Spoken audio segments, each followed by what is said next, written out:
Hello, friends, and welcome into the Cowboys Report. I am your host, Tom Downey. We've got some rumors to discuss, and as promised, we're going to have that discussion, or at least part of it, about Amari Cooper. Now, if I had asked myself this a couple of weeks ago, re-signing Amari Cooper would have been 4 stars. Funny how much things can change in about a month for a franchise and individual players. I'm knocking it down to 3 stars right now. I still think it's the right decision, but this is a discussion worth having right now around Amari Cooper and around the Dallas Cowboys because he's not playing that well. Now, we know what happened last week. Was on the field for 4th and 8. Only played the 3rd most snaps among wide receivers. So the question then becomes, how can you pay $18 million for a guy you don't have out there on the most important play of the game? And his production has dipped as of late. Now, if you want to look overall for the entire season, this is great production from Amari Cooper. The problem is, and we've seen this before, it's a little inconsistent. Look at what he's done the past couple of games since Week 10. 22 catches, 249 yards, and 1 touchdown. That's like half of his efficiency. So he's not been that good, and the contract price here is going to come in around $18 million. That's the thing.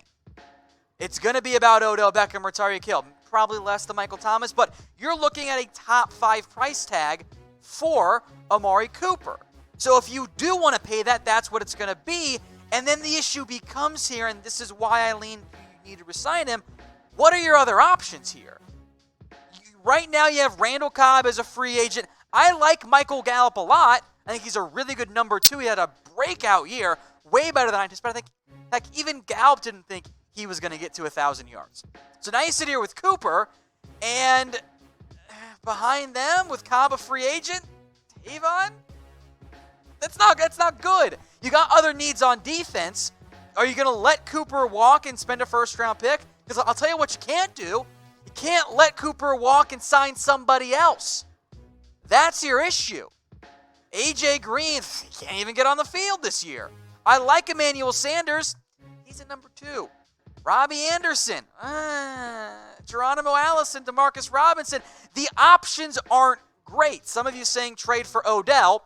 Okay, that's a great idea because if you're upset with Amari Cooper's attitude, you want to bring in Odell Beckham and you want to give up your first-round pick for him and then pay him?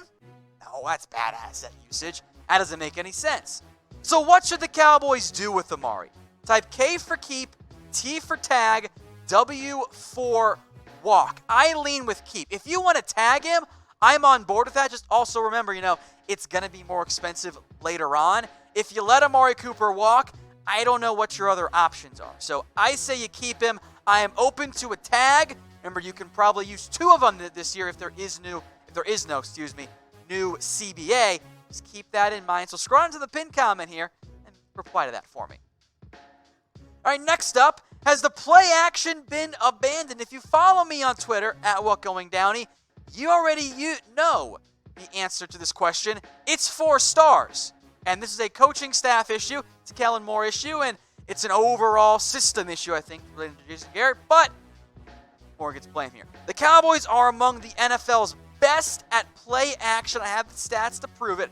Problem is, they aren't among the teams using it the most. That doesn't really work out there. So let's go week by week here and show you why this is bad. Week 1, 47%.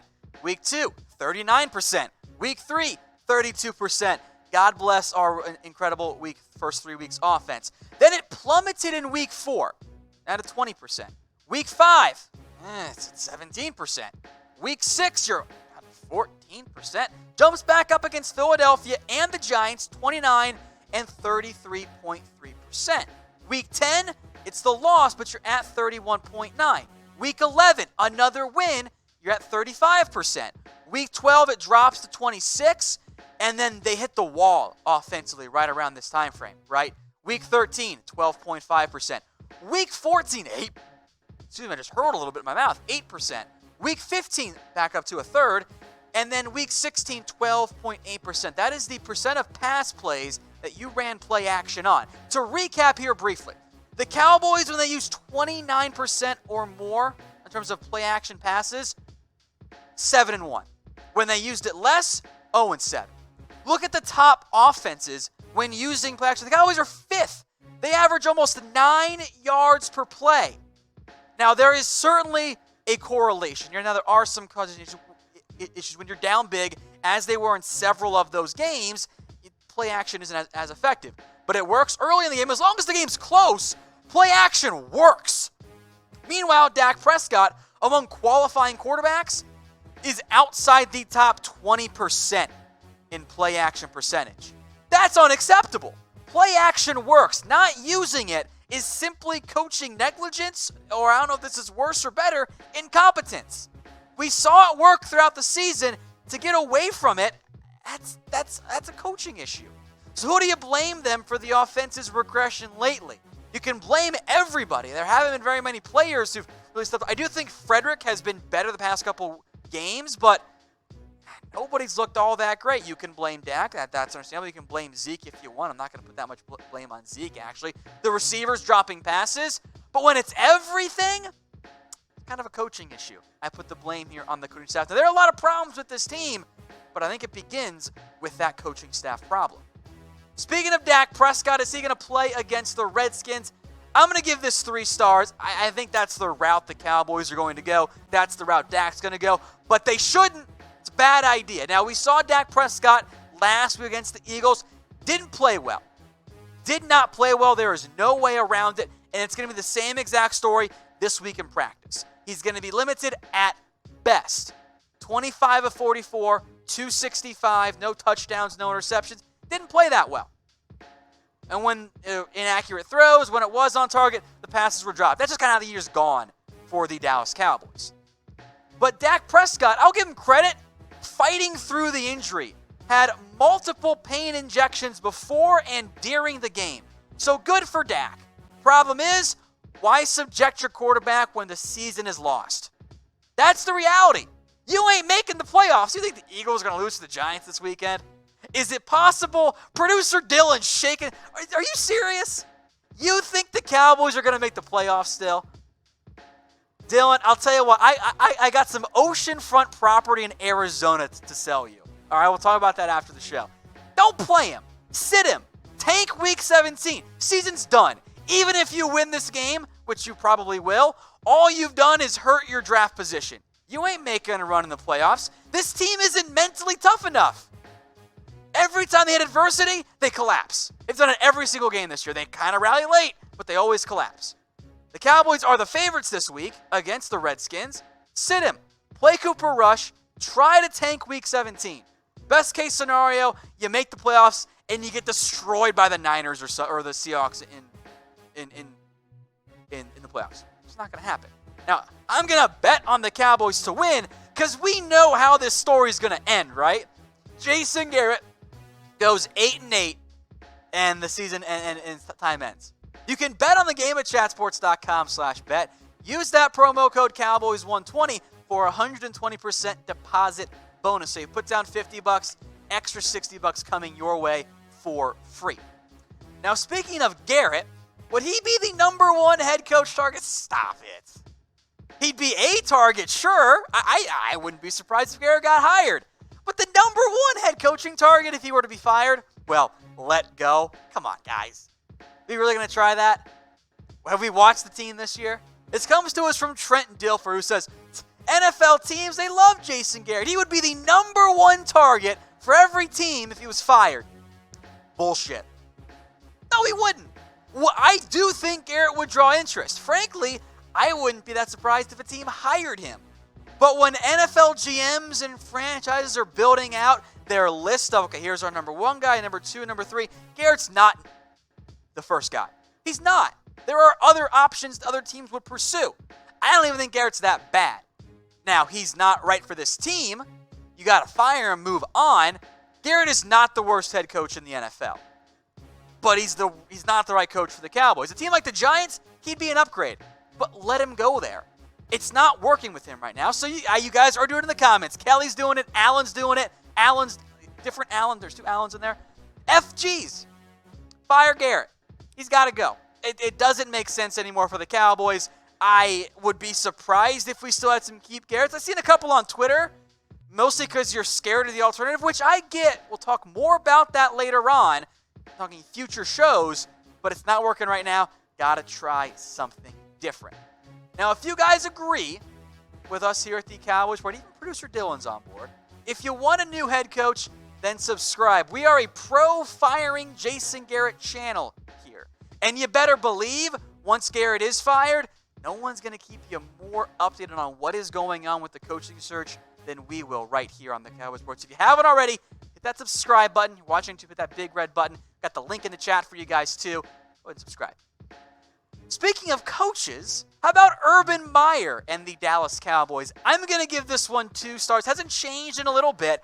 I still think it makes sense. I'm also not convinced it's a 100% done deal. It's not. Or if it's even the best decision. But it does remain in play. And more rumors coming out around Urban Meyer, namely that the Redskins and Browns have also expressed interest, which, by the way, we followed Chat Sports for a while. You knew years ago the Browns liked Urban Meyer, and they tried to get him to come. He ended up saying no there. Now, Meyer has expressed interest in the Cowboys job, sat with Dan Snyder at the Redskins game in the owner's box. He's also told others that he doesn't miss coaching. So it depends on which side of the story you want to believe. I do think Urban likes seeing his name linked to NFL jobs at minimum. But you should also, in terms of the downside here, have some worries about his medical history. Now, on the field, he's great. I mean, that track record is insane. Like, that's the guy you want, right? Problem is, for Urban Meyer, he has now left 2 jobs, Florida and Ohio State, with medical issues. And either you are concerned about the medical stuff because, hey, I want my coach to be healthy, or you think it's made up, which I know some people do. But if it's made up, that's also bad because then that tells you, geez, when the going gets tough, this guy leaves. And I'll tell you what, the Dallas Cowboys job, a little bit more stressful than Ohio State and Florida. So I'm open to it, but keep in mind every coach out there has some concerns and some red flags. We'll talk more about coaches coming up in a little bit. Do have a deal for you guys that I found for you. Chatsports.com/Cowboys hats. Those hats, including that one up there, they're up to 50% off. Not just the Fanatics brand ones, but New Era caps as well. That's chatsports.com/Cowboys hat. If you're not a hat guy, I understand. Maybe you've got a great head of hair. All kinds of Cowboys gear is also on sale. Chatsports.com/Cowboys. That's up to 50% off. Chatsports.com/Cowboys. Winston wants to know about winter hats. They do have beanies on sale there as well to help keep your ears a little bit warmer in this time of the season. More coaching talk. Here's a time to blow up the defensive staff. Here's what you guys think. But for me, it's 4 stars. Comes to us from Inside the Star. John Williams, good guy, friend of mine. Yeah, I'm done with the defensive coaching staff. Like, I've seen it now. I know what it is. There's a lot of problems with the defensive staff. Players aren't playing all that well. The scheme is very basic. I know the points were low for the Cowboys against the Eagles. I hated that defensive scheme that they trotted out. They don't scheme for individual matchups. Like, different game, same scheme. Seems like we heard that from Linehan, by the way. So I think teams figured out the Cowboys. Took them a little bit, but they've been figured out. The Cowboys have regressed on defense. Coaching staff bears a lot of blame. Chris Richard, who last year, many of you wanted him as the head coach. Don't feel that way anymore. I think his fiery personality, which is fun, and it's good to see on film, at least on TV, I think it rubs some coaches and players the wrong way. He's the defensive backs coach. He can go somewhere else. He'll find a job. Rod Marinelli, look, I liked him for a long time, but that defensive line has not, progressed. Taco and Tristan Hill didn't work out. Let him go. Ben Bloom, probably the guy I'd keep the most, but he's not going to, I don't feel like, oh man, I got to keep Ben Bloom. Greg Jackson, I don't think any of us know who that is, and that's okay. I don't expect you to. We all know Leon Lett's name, but if his name was Bob Jones, no one would care. No one would care about him because his name is Leon Lett. We've heard of him. So what defensive coaches do you want to keep? I don't really care in the end. They can all go, frankly. I see someone say DeMarcus Ware for D-line coach. I'm in. I don't know if he wants to be a full-time coach, but let him help out every now and then. Like, I don't really care about the defensive coaches at this point. I think you can upgrade, you can replace. My dream scenario, by the way, go out and hire an offensive-minded head coach. Can I get Dan Quinn to be my new defensive coordinator? That's the route I would go, at least if I were in charge of the Cowboys. Hey Cowboys fans, thanks for watching the Cowboys Report. If you haven't already, click right here to subscribe to our channel for all the best Cowboys coverage on the internet. That's news, rumors, highlights, mailbags, film studies, and a whole lot more. And I'm making your lives a little bit easier as well with the next Cowboys Report video right here.